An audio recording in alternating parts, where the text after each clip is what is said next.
In today's video, we're going to be talking about the physics of human design.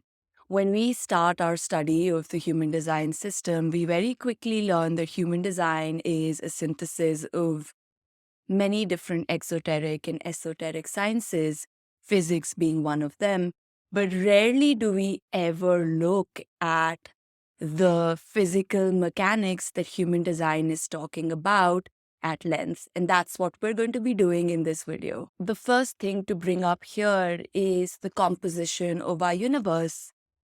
We are atomic beings and interact with the atomic world on an everyday basis. And so there is this tendency to think that this is what our universe is like, that a universe is atomic. However, we know that 85% of the universe is comprised of dark energy and dark matter, and the atomic world is actually a really small percentage of the entire universe. Human design addresses the dark matter universe and actually says that it is dark matter that is the foundation of the atomic world that you and I exist in. If it wasn't for dark matter and dark energy, the atomic world that you and I experience would not be able to exist. Human design says that there are three dark matter instruments that make our atomic life possible.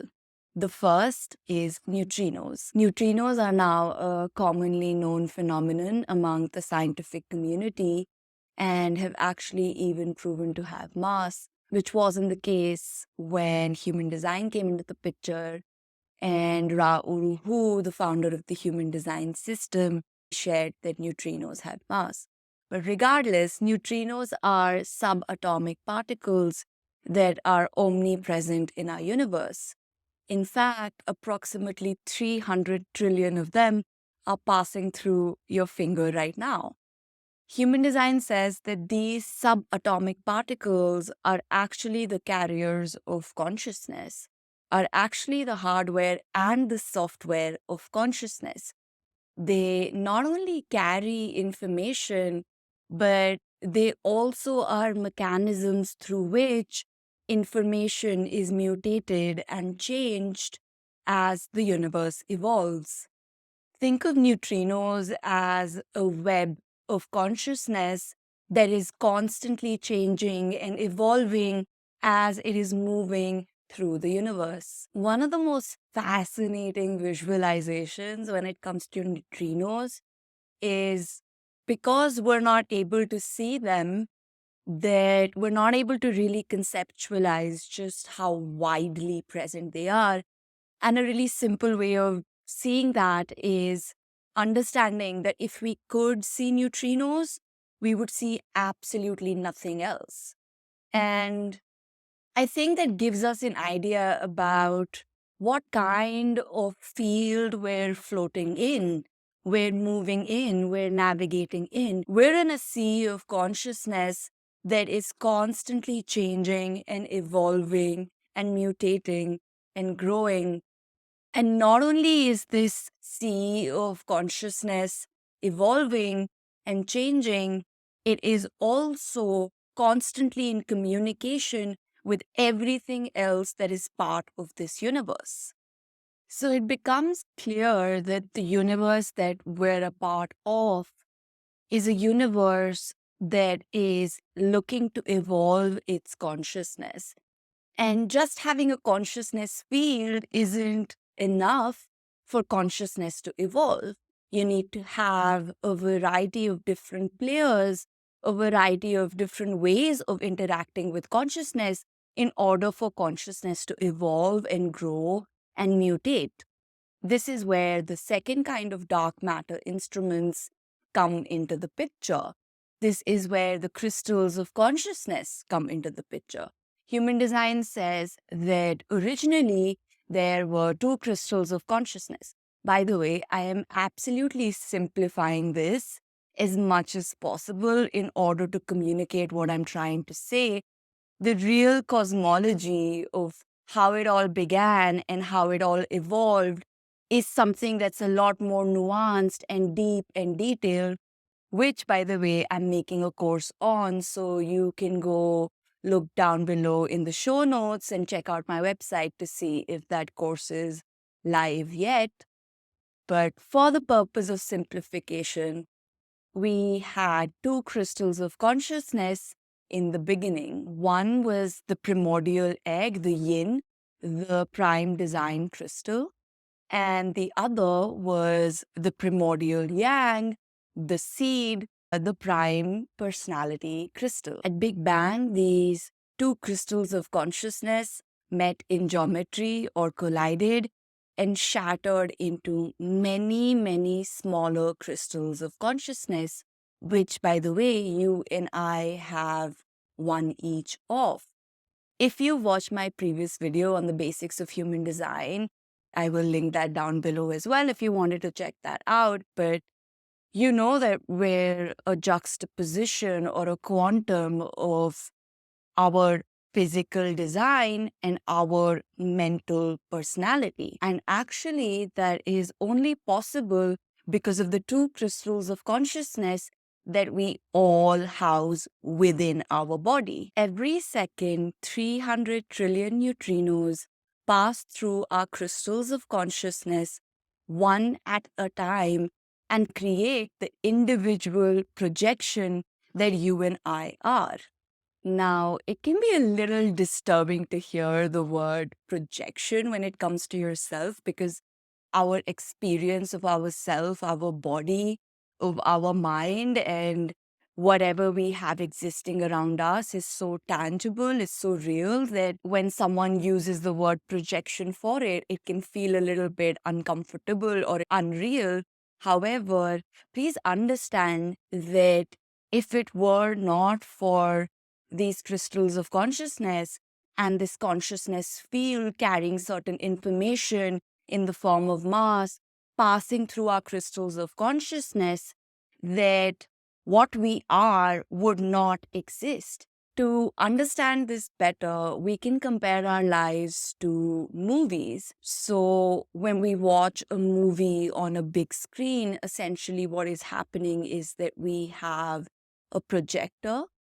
We can compare that to our crystals of consciousness, and we input it with certain data or neutrino information or consciousness, and the interaction between the data and the hardware actually produces a projection field out onto the screen. Our lives are just like that.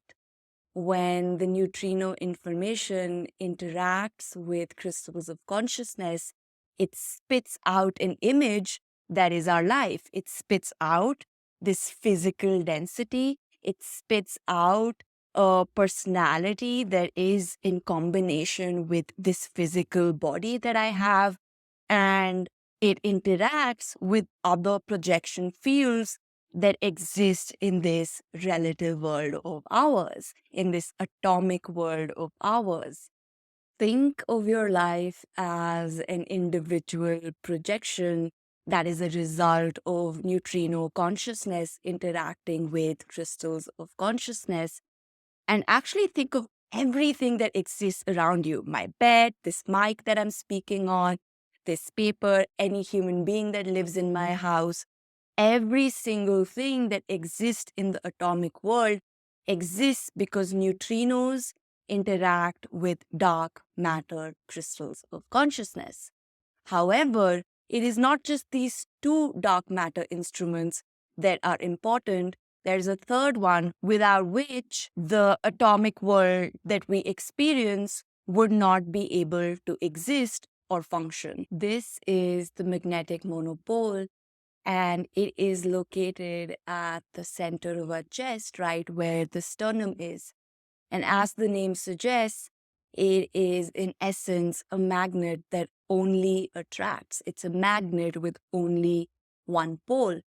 And what it really does, what its job is, when neutrinos, when consciousness passes through crystals of consciousness, as it comes out the other way, it comes out at a certain frequency. And that frequency is then caught by this magnetic monopole and combined with the frequency coming out from the other crystal in human beings, and is projected out as the entire quantum that we are. It is the magnetic monopole that is responsible for holding our illusion of separateness as a projection in the physical universe, in the atomic universe.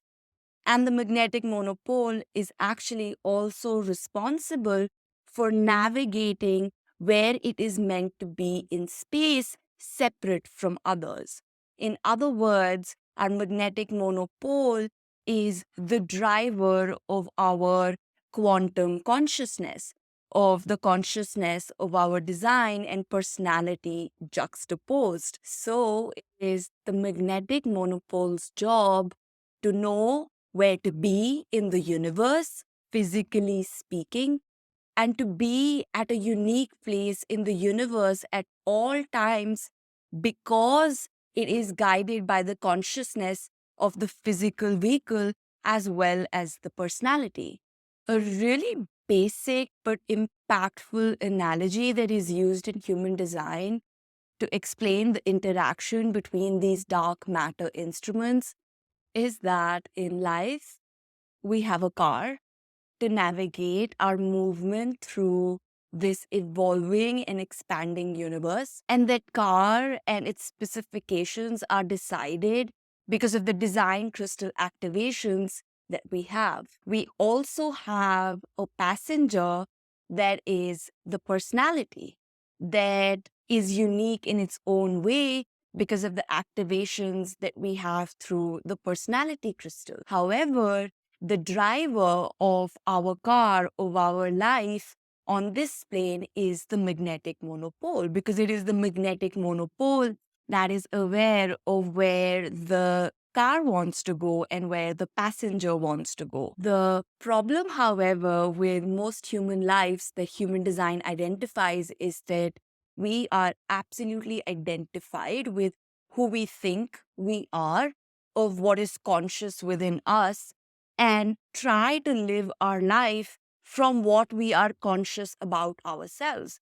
However, there is so much that is unconscious within us that we're not aware of, that our mind isn't aware of, that still has its own life and has its own experiences and expressions that it has to have in this life. So essentially, what ends up happening is that instead of the magnetic monopole, which actually combines the frequency of the design and the personality and leads us along our geometry, our trajectory, our life path, we actually try to mentally navigate our life through what we are aware of, being completely ignorant of this unconscious aspect of who we really are. This is why Ra suggests that strategy and authority is the first step of deconditioning, because it is strategy and authority that actually hands back the control of our life to the magnetic monopole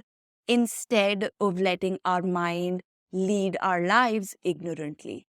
Coming back to these three dark matter instruments, what we can see here now is that we have this vast consciousness field that we are swimming in. We have crystals of consciousness that have their specific cuts, that have their specific facets, that have their own unique expressions, that lead to the unique expressions that you and I are, that lead to the unique expression that this pen is, that lead to the unique expression that this wall is, that this house is. Every single thing that we have in our atomic universe is a result of the neutrino information interacting with crystals of consciousness and the magnetic mono driving it along the way in the universe as the universe expands and evolves and grows. So, on the surface, while we see the individual projections of us and everything around us, underneath it all is a vast dark matter and dark energy universe that is actually enabling this atomic universe to exist, that is enabling consciousness to express itself uniquely and to grow through its expression. Now, let's have a look at these crystals of consciousness in their unique facets in order to understand how a unique atomic world is created out of them. The first point of interaction between a neutrino and crystals of consciousness is at the base of the crystal. This is the entry frequency. Every single crystal of consciousness can have one of 5 bases with which a neutrino can interact. And this base actually gives consciousness a certain orientation, which results ultimately in the existence of dimensions. Human design says that underneath the 4-dimensional world of Einstein rests a 5-dimensional mechanical universe.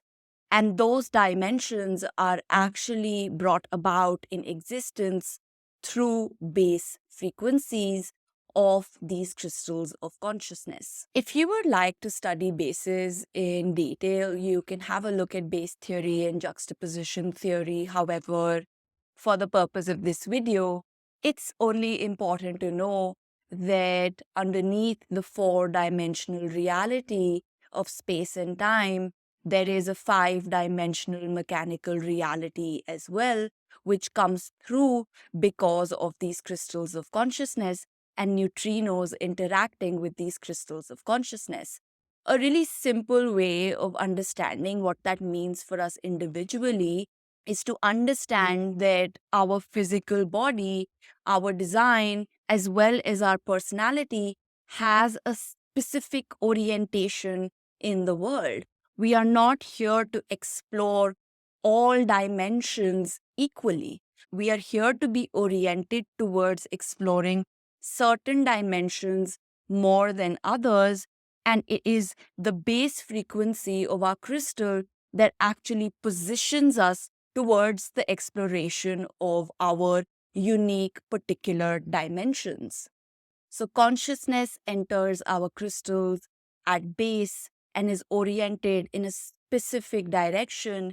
Tone is the architectural frequency of the crystal, and a really simple way of understanding tone is to understand that tone is what enables intelligence to develop and for awareness to come forth in the world.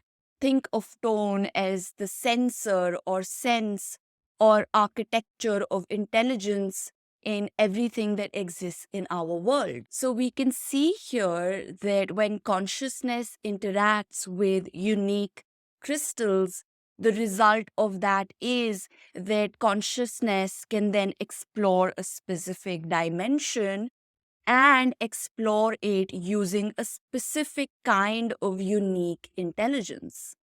Consciousness then moves to color, which is the exit frequency of the crystals of consciousness. This, in essence, is the response of consciousness upon being directed in a certain way and upon using its sensory intelligence to navigate that dimension. On the design side, this can determine how your brain body functions in the atomic world. What kind of conditions or circumstances does it need in order to explore consciousness in the way that it was uniquely designed to do so? On the personality side, this can determine how your mind is motivated to function in order to share its unique truths and experience with others. Now, once consciousness has passed through the base and has been oriented in a specific direction and then moves through tone, so it has a certain quality of intelligence or cognition, and then has moved through color and has exited the crystal by responding to everything that has happened previously in a certain way with a certain color, This color is then captured by the magnetic monopole and combined with the color coming from the other crystal. And this combination, quantum or juxtaposition, is what becomes your holistic illusion. So, although base, tone, and color frequencies impact your holistic illusion, the projection that you are, what shows up on the surface is actually lines, gates, center activations, type activation, essentially your body graph. While the body graph is something that can be quite viscerally experienced in the atomic world, what lies underneath it is something that is orienting it in a certain way, that is enabling it in a certain way, that is making it respond in a certain way before it can fully express itself on the surface. The really fun thing to realize here is that we not only participate in the Maya, in the illusion, in the projection field, but that we also create it. Not everything that we see and experience is exactly the way it is, but also that what is isn't necessarily unreal. You know, I often struggled with the word projection because our experience here on this planet as ourselves feels so real, and it is real. But that doesn't take away from the understanding that ultimately it is a projection. It is consciousness interacting with dark matter that is creating the possibility for consciousness to evolve and play and grow and learn. And while it can be so easy to be blinded by the light because it is what we are and it is what we interact with, but it has been such a fascinating journey for me to learn about the dark matter world and the role that it plays for this world of relativity that you and I live in.